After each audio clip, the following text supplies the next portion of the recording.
Jack here, JBF Music and Guitar Lessons. So what I've got for you here is what was, in my opinion, a criminally underrated solo from Iron Maiden's Janick Gers, and all the lead lines from one of their singles of Fear of the Dark, Wasting Love.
Before we jump into it, here's a quick bonus link. So make sure to subscribe for more of that kind of thing. Nonsense to one side, here we're looking at the three lead parts. We've got the intro harmony, which pops up again, I think it's just before the bridge, before the solo, the main solo, and then those awesome outro fills as well. Tabs are up on patreon.com/JBF Music if you want them. If you enjoyed this video or indeed the content I put out in general, then please do click like and leave a comment on what you'd like to see more of as well.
Alright, so we've got quite a few solos here. I'm including the intro here because the twin lead is sort of like a solo as well, and then that happens before the proper solo. We've got the proper solo and then the outro lick, so quite a lot to crack into, so I probably won't go into quite as much detail as I usually would. But having said that, let's just kind of break it down. So first up, we're going to look at the intro, we're going to look at the kind of lower part, and then we'll look at the harmony after. So I was on my bridge pickup for this, I went to the neck for the higher part. It's neither here nor there, but if you're playing like a harmony part on the same guitar, if you can switch pickups, provided you know you're on the higher strings, it's not going to get all kind of messy and bassy on the lower ones if you're on the neck pickup. It's a nice way of making the sound at least a little bit different. So the other thing before we start here is I'm not entirely sure on the fingering. I tried to look at some live clips, but the cameraman were kind of panning away and it's all kind of fuzzy quality. So I might be wrong, but it's always just adjust these things to personal preference anyway. So it's pretty straightforward. Got a little hammer here, down to here, full tone bend, and then return to pitch on that 14th fret. 11th fret, some vibrato. And this run is what I've done kind of mostly on one string. Try and get that cleaner. Yeah, so I'm picking these notes, right? Then picking the 11th, hammer onto 12, pull off to 11, slide down to 9. So pick, hammer, pull off, slide down. Then we're more or less repeating. Can probably add some vibrato on those ones as well, that 9th fret, just like on that first kind of bar as well. Same thing. Then when we're coming down, you're just picking them. You might prefer to pick it here. And in hindsight, that probably makes more sense. That's probably how I would have done it. But I did catch a little glimpse of Dave Murray, and he looked like he was playing it up on one string, so that's why I've tabbed it out like this. We're repeating the first kind of bit verbatim. I'm not playing the well at all today, am I? There we go. And then the second bit is almost the same as that kind of second variation on it. Then you hit this note, slide up a tone to the 14th fret, add vibrato, and that's where the acoustic guitars would come in. So for the harmony part, it's really the same rhythm, just different notes. So we're picking that 12th fret on the G string. Again, a hammer. Same thing as before, tone bend. Back to pitch, down to that 10th fret and vibrato. Same idea with the run, we're going to pick these, then do a little trill. So just picking the 10th fret, hammer onto 12, pull off to 10. 12, pull off to 11. Really similar repeat. And again, you can probably add vibrato on that note as well that we start the kind of melody off with. Chill and bend, back to pitch, 10th fret. Then we're picking all the notes just like we did in the lower part. Repeating the first bit verbatim.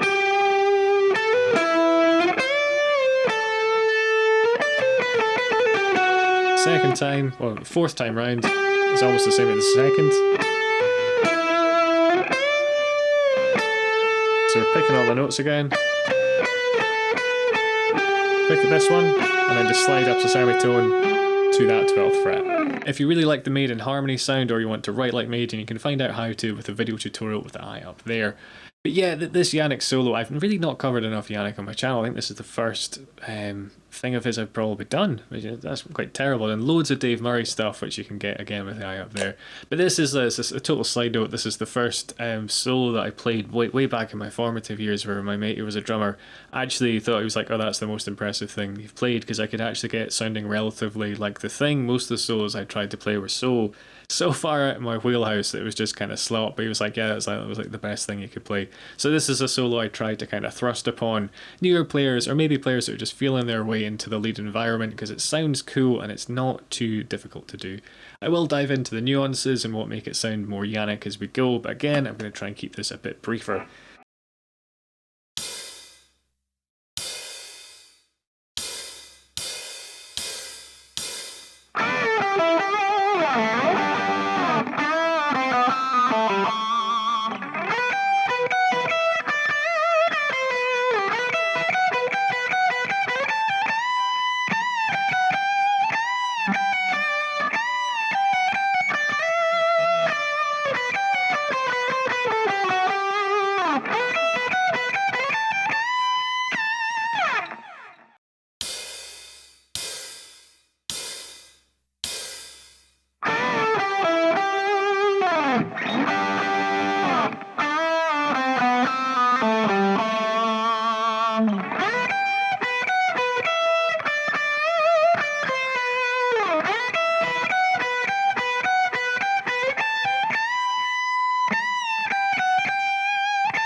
So we got this awesome double stop. So you're holding that 15th fret, bending the 14th fret up by a tone, back to pitch, hitting them both, letting them ring out. If you've never done double stops before, I'll link to a lesson with like kind of a couple of really great ones to know. Again, you can get that with the eye up there. We're doing that, back to pitch, go up to the 12th fret. Then these two, vibrato and slide down and out of the note. Then we're going to slide up and hit another double stop. You do that twice. So you're sliding down and out after the vibrato, up, hit it again, slide down. Got a full tone bend. And in fact, Janick tends to bend things like a bit sharp, a bit flat. I think it's kind of like a bluesy influence. So this you probably want to overbend a tiny bit, if anything. But back to pitch. Just picking those notes. And here I've put an SH, which is a semi-harmonic. So if you listen to the recording, rather than just going, there's a little... It's not as exaggerated as that. It's kind of just a little... And here a tiny bit of harmonic content over the top. So there what you're doing is just a little bit of the finger after the pick on that 5th fret. Pull off, picking these two as normal. And again, just a little semi-harmonic and some vibrato there as well. Sliding all the way up to the 12th fret for some really cool pedal point. If you don't know what pedal point is, you can find out with the eye up there. But yep. So you're just kind of bouncing between that 12th fret on the B and these notes on the E string. Play this 15th fret twice. Second time, full tone bend and a nice wide vibrato. Back to pitch where you hit it. Hit this 13th, slide down to the 12th. Down and out, and we're going to slide all the way back up. And just as a side note, with these slides where you're sliding down and out like off the fretboard, you don't need to slide all the way. You can just slide like a little bit and then back up. You know, don't make life more difficult for yourself than it needs to be by going all the way. Just feel it out and it'll make sense. You're sliding up and some more pedal point. It's such a cool little lick, isn't it? Then we're switching positions up to here where you pull off from the 17th to the 15th and bend that 17th up a tone. Accidental harmonic, couldn't do that if I tried. So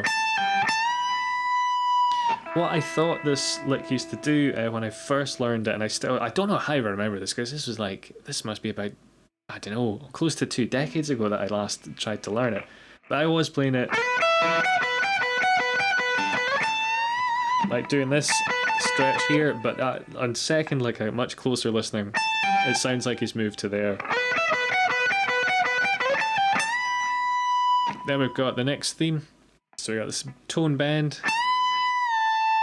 back to pitch, just picking these notes. Add some vibrato on that 15th fret. Same idea, full tone bend, back to pitch.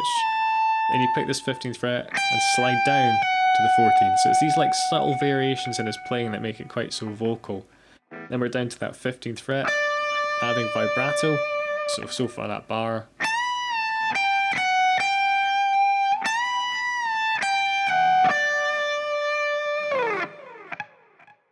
We've got the 17th fret where we're bending up a tone. And then there's a really, really quick grace note in here, so I wouldn't worry about getting it too much, but it kind of hits the 17th fret just before that 15th, so you almost get this kind of like acciacature, kind of Steve Vai type sounding thing. If it's sounding too regal and too over the top, just miss it out. So that's what that kind of little mini 17 in brackets there is meant to represent. But you got that. Then you're just going to pick the 15th fret again, pull up to the 14. And then this is a really cool bit. I always loved what he does here. You're hitting the 15th, hitting it again, sliding up to the 17th. So it's again, this is a ghost note. That's what that little 15 up there followed by the slide is.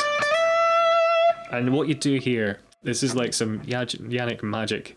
You hit it, slide up, hold it a wee bit sharp, and then add in the vibrato. And there's just a lovely naivety to the note being like slightly out of key that just makes this solo really slap. So you got that. And then there might be a tiny ghost slide back to that 15th fret. I'm not entirely sure, so it might be. Or it might be. Tiny musical differences. Listen to the original, decide for yourself. Then we're going here. Just a little pull off, 15 to 14. Picking all these notes. Sliding down. Then playing this 12th fret. Some vibrato. And finishing off with another cool pedal point.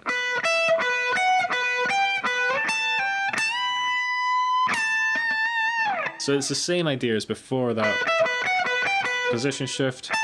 You want that tone bend. Then back to pitch with vibrato.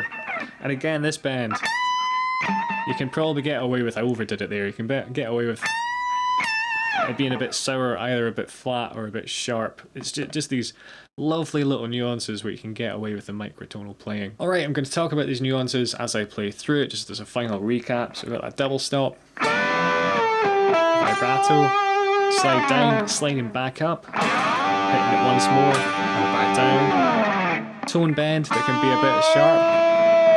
These notes, and the little semi-harmonics. Vibrato and sliding all the way up. Bending with vibrato. Sliding down, down and out, all the way back up. That awesome pedal point, and a cool bend. Doing that kind of second theme now.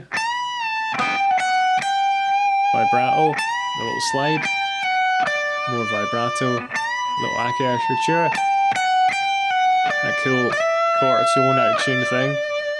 Then we're up to here, a little bit of legato picking, slide down, vibrato, and the final pedal point. And vibrato, missed it. There we go. That's the other thing to mention, I suppose, when you're doing this, you just want to roll your first finger. If you're kind of trying to go, I mean, it can work like that, but you're probably going to have more success just rolling your finger there.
Alright, and these awesome outro solos. These are just fantastic little lead fills. I absolutely love these.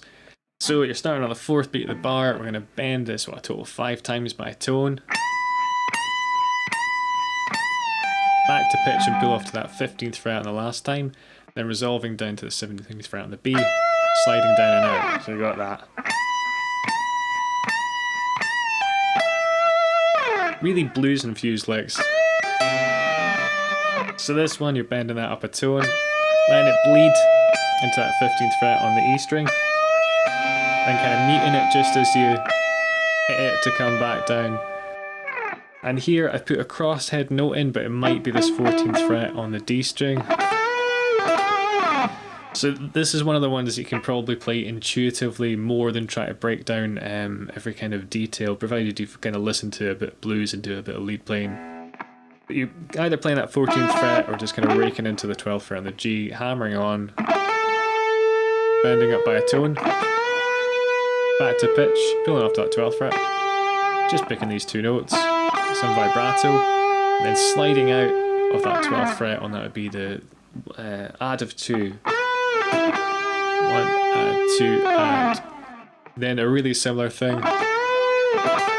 So you probably want to try and rake through these notes rather than try to do an alternate pick, so rather than like a down up. And the same goes for what would be bar 22 there, the 4th bar we've got. You don't want to, even if you're hitting that as a crosshead note, if you're hitting that as the 14th fret, rather than down up, you want to just sweep through with 2 downs. Same part in this next bar, that bar 23. So again, we're kind of coming through, bending up, back down to pitch, pull off, and again a little rake here at 14th fret, really quick hammer on, grace note hammer from the 12th to the 14th. Then to wrap up this really cool line where we're going, just playing on the beat from here, on the 3rd beat of the bar, 1st beat of the bar, 3rd beat. So what's happening there, I'm not going to delve into the theory at all here, just going to really gloss over it, but he's resolving to a 9th, get this kind of mournful chord, which actually, the chord that they pick earlier in the song is at E9. So it kind of ties it all together. Sorry, so it's just occurred to me off the top of my head there more than anything else. But yeah, a really similar thing happens at the end of November Rain. It's got that kind of mournful end, using the 9th here just to kind of create a kind of uneasy finish, just really tying in with the lyrical narrative of the song. Cool, so let's just run through that, talking about the little nuances as we go. So we got these tone bends, and you don't want to really release these all the way back to pitch. You want to just dip it a little bit. Sliding out with a vibrato, the cool little double stop, where you let it ring just a bit, then muting it. Then these kind of sweepy little bluesy. I'm trying to slow that down a bit, but it's this kind of things it's very difficult to play slowly because it just doesn't sound right. But like, so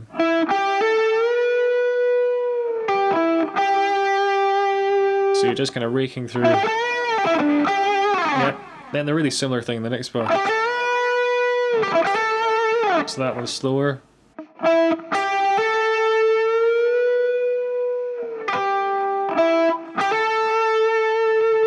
Then these little beautiful notes to create tension. You want to add some nice vibrato to these as well. Now, intuitively I wanted to slide to that last note, but it's not in the recording, so I have a feeling there might be a live version that I've listened to where he slides up to that. Either that or I've just completely imagined it. Give that a click if you want even more Maiden licks. This has been Iconic and Underrated Solos. That's the playlist there. But yeah, hit subscribe to keep updated with the channel, leave me a comment, check out the tabs on Patreon, and enable all notifications by ringing that little bell on the side if you feel so inclined. Cheers, guys.